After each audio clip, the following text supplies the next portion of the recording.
Oke, annyeonghaseyo. Kembali lagi di channel saya yaitu Otopa.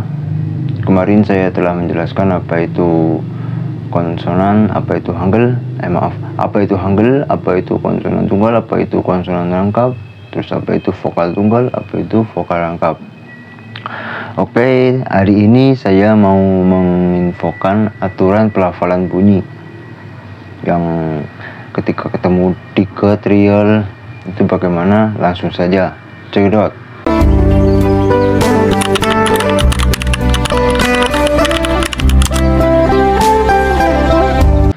Oke, aturan pelafalan bunyi itu ada 15. Yang pertama kita bahas yang pertama dulu. Bila ada huruf konsonan di akhir, konsonannya buat patokan nih, konsonan di akhir bertemu dengan vokal, maka konsonan tersebut berubah menjadi bunyi awal. Semisal nih contohnya, miem vokal A, real I, vokal I dibaca itu mari. Ingat, patokannya itu konsonan di akhir bertemu dengan vokal, maka konsonan tersebut berubah menjadi bunyi awal. Ya seperti ini nih contohnya, mari. Terus yang kedua, osi. Yang mari itu artinya berbicara. Terus yang kedua, osi yang artinya pakaian, atau kalau dasarnya itu otak, pakaian. Terus yang ketiga itu muko. Muko sang giok dibaca itu muko. Kak. Sang giok kan bacanya kak. Muko yang artinya itu mengikat. Oke, itu yang pertama, itu aturan pelafalan bunyi, itu yang pertama. Yang kedua itu bila ada huruf konsonan akhir ganda nih, akhir ganda yang belakangnya itu ada biop, siot, itu nanti saya jelaskan juga. Intinya bila ada huruf yang kedua nih, bila ada huruf konsonan akhir ganda bertemu dengan vokal, maka kedua hurufnya berbunyi. Huruf depan bunyi akhir, huruf belakang bunyi awal. Bingung kan? Nih saya kasih contohnya nih. Yang pertama itu contohnya gaps, dibaca gap. Kalau tambahan vokal jadi gapsi, dibaca itu gapsi kalau ada tambahan vokal. Kan bila ada konsonan akhir ganda bertemu dengan vokal. Kalau tidak ada vokal, ya semisal nggak ada vokal nih belakangnya, tetap dibaca itu gap.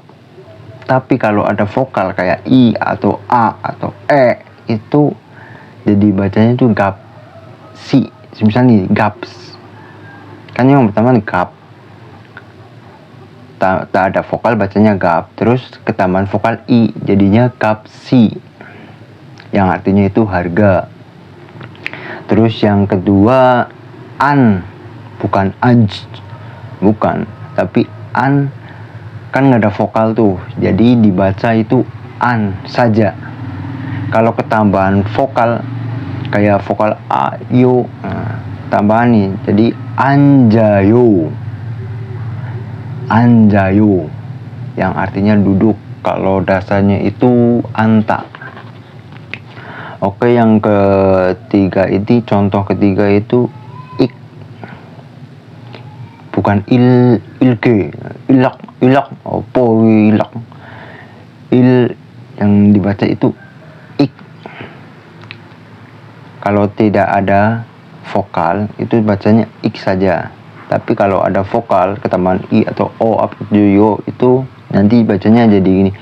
Misalnya tambahan vokal o yo, yaitu il goyo. Il goyo. Kan kuncinya nih, bila huruf konsonan akhir ganda bertemu dengan vokal, maka kedua hurufnya berbunyi. Ya ini il goyo, bukan ir. Opoe il goyo yang artinya baca. Ya, semisal real giok itu bunyinya ka. Tergantung penempatan juga. Itu yang kedua, aturan pelafalan bunyi. Terus oke, lanjut yang ketiga. Bukan yang ketiga, gini masih lanjut. Masih kedua nih. Bila ada konsonan biop bertemu dengan nian, nih biop bertemu dengan nian, maka biop berubah menjadi miem. Saya ulangi lagi, bila ada biop bertemu dengan nian, maka biop berubah bunyi menjadi miem. Contohnya nih, ibnida, bukan ibnida ya, tapi biop. Ini kan ada tulisan nih, biop ketemu nian, langsung berubah bunyi, yaitu jadi miem. Jadinya bukan ibnida, tapi imnida, yang artinya adalah. Terus yang kedua itu gongbu hamnida. Tulisannya kan gongbu habnida, tapi bukan dibacanya itu gongbu habnida, tapi gongbu hamnida, karena biop ketemu nian jadi miem. Yang gongbu hamnida itu artinya belajar. Yang contoh ketiga, jika biop ketemu nian, yaitu matsamnida. Tulisannya kan maj sabnida. Itu jiat bisa dibaca itu matsamnida, yang artinya benar. Mat jayo artinya benar. Itu pelafalan bunyi yang kedua, contoh yang kedua itu. Terus yang ketiga, bunyi bila ada giok bertemu dengan nian. Bila ada giok bertemu dengan nian atau miem atau real, maka berubah bunyi menjadi eng atau ieng, berubah eng. Dan sebaliknya. Contohnya hanguk, tulisannya kan hanguk. Tulisannya hanguk, tapi dibaca itu jadi hanguk, yang artinya Korea. Terus yang kedua, contoh kedua, jika giok bertemu dengan nian, miem, real itu berubah menjadi ieng. Yang kedua itu jaknyon, tulisannya jaknyon, tapi dibaca itu jangnyon, karena ini giok ketemu nian, yang artinya tahun lalu. Jangnyon artinya tahun lalu.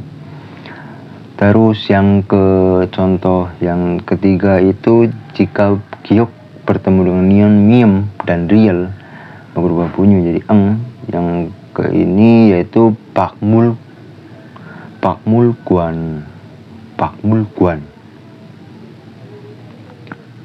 Tulisannya kan pakmulguan, tapi dibacanya itu bangmulguan, bukan pakmulguan, tapi bangmulguan, yang artinya museum. Oke, itu yang pelafalan yang ketiga.